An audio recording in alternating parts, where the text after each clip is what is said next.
నేటి సమాజంలో మానవత్వం మంట కలుస్తుందని చెప్పాలి. ఆస్తుల కోసమో ఇతర అనేక కారణాలతోటి రక్తం పంచుకు పుట్టినటువంటి వారిని కూడా దూరం పెడుతున్నటువంటి సమాజం వార్తలు నిత్యం కూడా మనం చూస్తూనే ఉన్నాం, వింటూనే ఉన్నాం.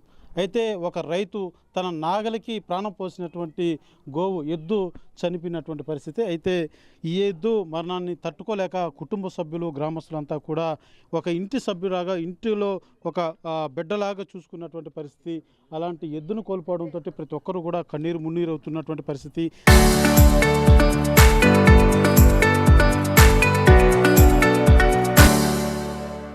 సహజంగా మనం చూస్తూ ఉంటాం, మనుషులు చనిపోతే దహన క్రియలు పెద్ద కర్మలు అన్నీ కూడా నిర్వహిస్తూ ఉంటారు.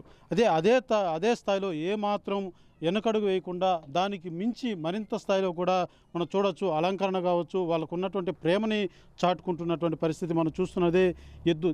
ఈ ఎద్దు పేరు జేటీఆర్. ఏదైతే జూనియర్ రామారావుగా కూడా వాళ్ళు నామకరణం పెట్టుకున్నట్టుగా తెలుస్తుంది. మనం చూడొచ్చు, వాళ్ళంతా కూడా కుటుంబ సభ్యులు. వాళ్ళు పూర్తిగా కూడా తమ ఇంట్లో తమ బిడ్డలాగా, తన తమ్ముడిలాగా, తన కొడుకులాగా భావించి ఆ ఎద్దును అంతగా పూజిస్తున్నారంటే వీళ్ళకు ఆ యొక్క ఎద్దుల మీద ఉన్నటువంటి ప్రేమ ఎటువంటిదో మనం చూస్తేనే అర్థమవుతుంది. నేటి సమాజంలో కూడా పుట్టినటువంటి రక్తం పంచి పుట్టినటువంటి వారిని కూడా వదిలేస్తున్నటువంటి తరుణంలో ఆవుల పట్ల ఒక రైతు, అదే రకంగా ప్రజలు కూడా ఒక నోరులేనటువంటి మూగ జీవి పట్ల వాళ్ళకు ఉన్నటువంటి ప్రేమ మాత్రం చూసిన ప్రతి ఒక్కరిని కూడా మనసు కలిచి వేస్తుందని చెప్పాలి. ప్రస్తుతం మనతో పాటు ఆ యజమాని ఉన్నారు. ఒకసారి వాళ్ళతో మాట్లాడేటువంటి ప్రయత్నం చేద్దాం. లేదా కూడా కుటుంబ సభ్యులు ఒకసారి పెద్ద ఆయనతో మాట్లాడేటువంటి ప్రయత్నం చేద్దాం. చెప్పండి, అంటే మీకు ఎన్నేళ్ళుగా మీరు ఎద్దును సాగుతున్నారు? ఎందుకు ఈ రకం? 7 ఏళ్ళ నుంచి సాగుతున్నాం సార్. 6-7 సంవత్సరాలుగా సాగుతున్నాము. ఎద్దైతే బాగా మా దగ్గరనే పెరిగింది. మేమే దూడలాగా సాగుకున్నాము, అన్నీ బాగా చేసుకున్నాము. లక్షణంగా గౌరవంగా మాకు అన్ని పేర్లు తెచ్చిపెట్టింది. జిల్లాకే కాదు, పక్క రాష్ట్రాలకు పోయి ఇచ్చినాము. ఎక్కడెక్కడో పేరు తెచ్చినాము. మేము ఎక్కడున్నామో తెలియదు. మా ఎద్దు వల్ల వాళ్ళ అన్నోళ్ళు అనేది పేరు తెచ్చుకున్నాం. పక్క రాష్ట్రాలు అయితేమి, పక్క జిల్లాలు అయితేమి, చిత్తూరు జిల్లాలు మొత్తానికి కానీ చుట్టుపక్కల ఎక్కడ జరిగినా సరే ఈరోజు 100 మంది వచ్చిపోతున్నారంటే దానికోసం చూసిపోతున్నారు. కేవలం చూసిపోతున్నారంటే మనిషిని చచ్చిపోతే కూడా రారు సార్ అంతమంది జనాలు. దీనికి పెట్టిన ఖర్చు ఎంత అనేది మాకు తెలియదు. మేము లెక్క చేయం. ఈరోజు దినాలకు ఎంత ఖర్చు అనేది కాదు క్వశ్చన్. మాకు ఎంత సంతోషం అనేది అంత బాధ మేము తీర్చుకుంటున్నాం సార్. మా పరిస్థితి అది. మా పేరు కూడా జేటీఆర్ అని పెట్టుకున్నారు. అంటే ఏంటి? రామారావు, జూనియర్ రామారావు, జూనియర్ తారక రామారావు అని పెట్టుకున్నాము నామకవారికి. అదే పేరు ఖాయం చేసేసినాం సార్, అంతే, ఇంకేం లేదు. జేటీఆర్ అని పిలుస్తుంటాం. ఈ జూనియర్ తారక రామారావు ఏదైతే మన పశువుల పండుగ మన చుట్టుపక్కల చేస్తారు, ఈ పేరు ప్రతి చోట కూడా రంగంపేట కావచ్చు, అనేక గ్రామాల్లో కూడా మనం వింటూ ఉంటాం. ఇప్పుడు ఒక ఊర్లోకి ఎత్తుకుపోతారు. ఆ జూనియర్ రామారావు పలకొద్దబ్బ, ఈ మాదిరిగా సుబ్రహ్మణ్య స్వామి పలకట్టు అంటారు. అప్పుడు ఆ పలకడతాం. ఇప్పుడు వద్దబ్బ మనం పవన్ కళ్యాణ్ పలకట్టబ్బ అంటాం. ఇప్పుడు పవన్ కళ్యాణ్, ఇప్పుడు మా అన్న ఉన్నాడు, అన్న పక్కూరి అతను పిలుచుకుపోతాడు. అబ్బా పవన్ కళ్యాణ్ పలక కట్టి మనం ఎద్దును వదలదాం ఈరోజు మనకు తెలియాలా. అంటే మీరు మనం చూస్తూ ఉంటాం, మనుషులకు కాకుండా ఇంత ప్రేమ మీకు ఎందుకు ఇంత భావన? అంటే ఏ రకంగా ఉండేది మీతో, మీ కుటుంబ సభ్యులంతా కూడా? మా ఇండ్ల కాడ నుంచి మమ్మల్ని తప్పితే ఎవరిని కానీ రానిది ఎద్దు ఇంట్లోంచి బయటికి పంపిము. పక్క ఊర్లోకి వెళ్ళినా కానీ మా కొడుకే కానీ మా భార్య వాళ్ళు కానీ తీసుకెళ్తే పక్కన వాళ్ళు ఎద్దుని కట్టుకెళ్తారు. నమ్మకం సార్. పలాని సాయి ఎద్దు, అనుపల్లి సాయి ఎద్దు వస్తుందంటే ఆయన మీద నీకు 1,00,000 రూపాయలు కట్టమన్నా కడతారు, 10 లక్షలు కట్టమన్నా కడతారు. వాళ్ళు పందాలు వేసుకుంటారు. మేము పందాలు కట్టాలం కాదు, మేము పందాలకు పోయేవాళ్ళం కాదు. మా ఎద్దు పోయి ఎంత జనమైనా కానీ తిరిగి రాగలదు, ఎంత టయానికైనా పోయి తిరిగి రాగలదు అనే నమ్మకం మాకున్నది, అంతే. దానికి మించి ఇంకేం లేదు. కానీ పక్క జనాలు కానీ, చుట్టుపక్కల జనాలు కానీ, ఎవరికైనా కానీ పలానా అనుపల్లి సాయి ఎద్దు వస్తుందంటే ఆ ఎద్దు మీద ఉండే అభిమానం ఎవరికి లేదు. ఆ ఎద్దు మీద ఉండే నమ్మకం అంత మాత్రం నమ్మకం మా కొడుకు. చూస్తాం, ప్రధానంగా ఎక్కడ పశువుల పండుగ జరిగినా కూడా సాయి ఎద్దు వస్తుంది అంటే చాలు బాగా పేరుగాంచింది. ఆయనే అనుపల్లి సాయి అనేటువంటి వ్యక్తి. ఈయన కుటుంబ సభ్యుడు, ఆయన తనయుడు. ఈయనకి తమ్ముడు లాగా భావించేవాడు ఆ ఎద్దుని. ఎలా జరిగిందండి, అసలు ఏమైంది?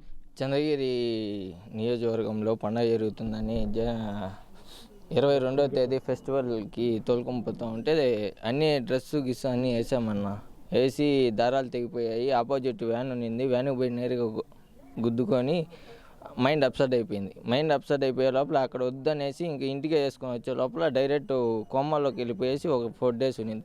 4 days ఉంటేనే డాక్టర్స్ ఇక్కడ నుంచి కాకుండా బయట రిఫర్ చేసి నెల్లూరు నుంచి వచ్చారు, ప్లస్ కర్ణాటక నుంచి కూడా వచ్చి చూసేసిపోయారు. అక్కడ నుంచి ఇక్కడ నుంచి కాకుండా ఇంకా అందరూ చెప్తే ఇంక మన చేతిలో ఏం లేదు, అంత దైవేక్ష 50-50 చాయిస్ అన్నారు. సరేలే ఏముందిలే మన వల్ల అయిన కాడికి ప్రయత్నిద్దాం అనేసి నాటు వైద్యాలు చేసే వాళ్ళ కాడ కూడా ఇక్కడ పాకాల మండలంలోకి వెళ్ళి అతను కూడా తొడుకొని వచ్చాము. తెల్లారితో బాగానే ఉన్నింది. కరెక్ట్గా 3:45కి ప్రాణం పోయింది. ఇంక పోయిందిలే, ఇంకేమున్నది, దానికి చేసినట్టు మన ఇంట్లో మనిషే కదా, నా తమ్ముడే కదా, దానికి ఏమేమి కావాలో మనకేమేమి కావాలో అన్నీ చేసి పంపిద్దామనేసి నాతో ఉండే పిల్లకాయలకి దాని ఫ్యాన్స్కి చిన్న ఒక క్లిప్ వదిలాం.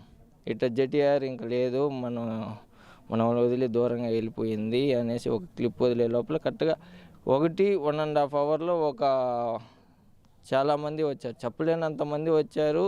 దానికి చెప్పలేని విధంగా కూడా పండగ చేశారు. కానీ అది పోయేటప్పుడు కూడా ఒక పండగ ఫీలింగ్తో దాన్ని ఒక పండగకి ఎట్ట తోలుకొని పోతానో తను చనిపోయినా కూడా అదే ఫీలింగ్ వచ్చింది. నీకు ఎలా ఉండేది? నీతో నువ్వు ఎప్పుడు పలకరింపులు కానీ మీ ఇద్దరికి ఎలా ఉండేది ఆ ఎద్దుతో నీ అనుబంధం? నేనన్నా మా అమ్మ మాట విన్నామ్మా సార్. అదైతే మా అమ్మ చెప్తే కూడా అది దట్టదాడదు. నువ్వు వద్దునైనా ఇటు పోవద్దునైనా అంటే కూడా మళ్ళీ కావాలంటే నన్నే కూడా రానిది. మా అమ్మ ఏం ఓడితో పోయి నువ్వు ఓడితోనే వచ్చేయి, ఇంటికి నేను ఉంటాను ఇంటికాడే అంటే మనం ఎట్టపోతాం అట్టే పోతుంది. నన్ను కావాలంటే తొక్కేస్తుంది. టైం కాలేదు ఇంకా నువ్వు రాలేదని ఒక ఫోన్ చేసి నేను ఆ రోజుతో సగం ప్రాణం వదులుకొనేసి దాని కాడ ఉండాల్సింది. అంత ప్రాణం అంటే అదే సార్. మా అమ్మని మాట అంటే దానికి గురువు దైవంతో సమానం. చూస్తున్నా ఏదైతే గోవు అంటేనే కోటి దేవతలకు పూజ పుణ్య ఫలితం దక్కుతుంది అంటాం. అయితే తల్లి ఏదైతే తన కొడుకు తన మాట వినడో కానీ ఆ గోవు మాత్రం, ఆ ఎద్దు మాత్రం అంతటి ఒక ఇంట్లో బిడ్డలాగా చూస్తున్నాం. ఆ తల్లి బోరున విలపిస్తున్నటువంటి పరిస్థితి. ఎందుకంటే అంతటి అటాచ్మెంట్ మనకు కేవలం ఏదో ఒక గోవు ఒక పశువులాగా చూడడం కదో, తన ఇంట్లో తన బిడ్డ కోల్పోతే ఎంతటి భావోద్వేగానికి గురవుతారో దానికి మించనే చెప్పాలి. అంతటి ఎఫెక్షన్ తల్లితో. ఏమ్మా ఎలా ఉంది, ఏం పరిస్థితి అమ్మా చెప్పండి, ఇంట్లో ఎలా ఉండేది? నా కొడుకన్నా ఒకసారి అరసన్నా కూడా మళ్ళీ బాగుంటాడు సార్. నా బిడ్డ అంటాడు కాదు సార్, నా జెటిఆర్ నేను చెప్పిందే చేస్తుంది. నువ్వు ఇక్కడ కూర్చోనన్నా నేను వస్తానంటే ఇక్కడే ఉంటుంది.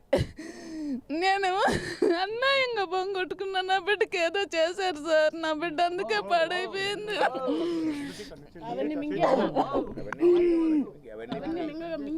అంటే ఎన్నేళ్ళుగా సాగుతున్నావు అమ్మా? ఎన్నేళ్ళు ఉంది? 7 సంవత్సరాలు సార్. ఇంతవరకు అది తగ్గిందే లేదు సార్. నా బిడ్డ పోయి ఇంటికి వచ్చిందంటే నేను దిష్టి తీస్తే నేను ఇంట్లో పిలుస్తాను సార్. నా బిడ్డ పోయేటప్పుడే మనక్కడిగా పోయింది. ఏదో చేసినారు, పుణ్యం పట్టుకున్నారు. తల్లి ఏడుస్తున్నటువంటి ఆ బాధ చూస్తేనే మనకు అర్థమవుతుంది ఎంతటి అనుబంధం ఆ గోవుతో వీళ్ళు కొనిందో, ఈ కుటుంబానికి కొనిందో. ఆమె ఏడుపులోనే మనకు అర్థమవుతుంది అంతటి ఎఫెక్షన్ ఆ యొక్క గోవుతోటి కూడా. సాధారణంగా మనం చూస్తున్న వార్తలు కావచ్చు, అనేక మాధ్యమాల్లో కూడా మనం నిత్యం కూడా ఏదో చోట మానవత్వాలు మంటగలిసినటువంటి వార్తలు నిత్యం వింటూనే ఉంటాం. అయితే ఇలాంటి వార్తలు వింటే ఇంకా మానవత్వం కొంత చోట బతికే ఉందన్నటువంటి భావన కలుగుతుందని చెప్పాలి. ఎందుకంటే నోరు లేనటువంటి ఒక జీవి, మూగజీవి, ప్రతి ఒక్క రైతు, ప్రతి ఒక్కరు కూడా ఎంతో భక్తిగా కొలిచేటువంటి గోవు ఈ రకంగా పోగొట్టుకోవడం అనేది ఆ కుటుంబం అంతే కాదు, గ్రామం మొత్తం కూడా పెద్ద ఎత్తున ఇక్కడికి వచ్చినటువంటి పరిస్థితి. ఏదైతే చనిపోయిన రోజు కూడా ఆ దహన క్రియల కార్యక్రమం కావచ్చు, ఇవాళ పెద్ద కర్మ కార్యక్రమంతో కూడా ఎంతో సుందరంగా మొత్తం కూడా ఒక పండగ వాతావరణం ఆనందదాయకంగా వాళ్ళ యొక్క ప్రేమను చాటుకునే విధంగా కూడా ముస్తాబు చేసి ఆ ఎద్దుకు ఎదుగుతే పలకలు కావచ్చు, దానికి వాడినటువంటి వస్తువులు ఇంటి నిండా కూడా ఇంట్లోకి వెళ్ళి మనం ఏది వస్తువు చూసినా, ఏ ఫోటో చూసినా ఆ ఎద్దుతో వీళ్ళకున్నటువంటి అనుబంధాన్ని గుర్తు చేస్తుందే తప్ప వాళ్ళ వ్యక్తిగతమైనటువంటి ఫోటోలు కూడా ఏది మనకు కనపడదు. ప్రతి ఒక్క ఫోటో కూడా ఈ ఎద్దుతో ఉన్నటువంటి ఫోటోయే. వాస్తవాన్ని చెప్పాలంటే కన్న తల్లికి కన్న బిడ్డకి ఏ రకమైనటువంటి సంబంధం ఉంటుందో ఆ స్థాయి సంబంధం ఈ కుటుంబ సభ్యులు ఆ ఎద్దుతో పంచుకున్నటువంటి పరిస్థితి మాత్రం కనబడుతుందని చెప్పాలి. అయితే జేటీఆర్ మరణం మాత్రం పేరూరు గ్రామస్తులే కాదు, చంద్రగిరి నియోజకవర్గంలో అనేక మంది కూడా ఈ ఎద్దు బాగా సుపరిచితురాలని చెప్పాలి. ప్రతి ఒక్కరు కూడా ఆవేదన చెందుతున్నటువంటి పరిస్థితి మాత్రం కనబడుతుంది. కెమెరా పర్సన్ కోటితో Suresh, RTV, Peruru. Local to global news at your finger tips. మీ చేతిలో ఒక ఆయుధం. Download R TV app. Media legend Ravi Prakash is back.